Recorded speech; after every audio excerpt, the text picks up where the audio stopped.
تاکہ اسی پریشان نہ ہوئے نہ سانو پریشان کرے تو تواڈے سامنے مرکزی انجمن تاجراں ذوالفقار صاحب آ گئے نے وہ خطاب کر دیں۔ السلام علیکم۔ مرکزی انجمن تاجراں ہر سال کی طرح اس سال بھی ہم کشمیر کے ساتھ کھڑے ہیں۔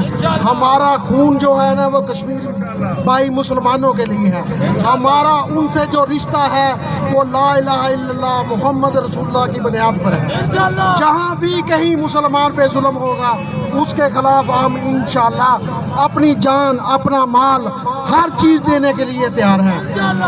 یہ کشمیری بھائی جیسے کہ سن 1947 میں ہم لوگ مہاجر ہو کے آئے ہیں، یہ ادھر رہ گئے تھے اور آج تک ایسی بات پہ وہ جو ہے نا اپنی جانیں دے رہے ہیں۔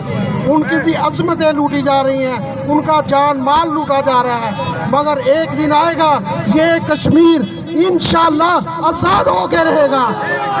کشمیر آزاد ہو کے رہے گا۔ جو بھی ملک لا الہ الا اللہ محمد رسول اللہ کی بنیاد پر آئے گا وہ انشاءاللہ وجود میں آئے گا اور تا قیامت رہے گا۔ میں آج مسلم لیگ ملی مسلم لیگ کو مرکزی مسلم لیگ کو خراج تحسین پیش کرتا ہوں، جنہوں نے آج کشمیریوں کی جدوجہد کو آگے بڑھانے کے لیے یہ پرامن ریلی جو عظیم الشان دور تک نظر آ رہی ہے، اس کے لیے انہیں خراج تحسین پیش کرتا ہوں۔ انہوں نے آج بھی اپنے کشمیری بھائیوں کو نہیں بھولا اور انشاءاللہ کشمیر آزاد ہو کے رہے گا۔ کشمیر آزاد ہو کے رہے گا۔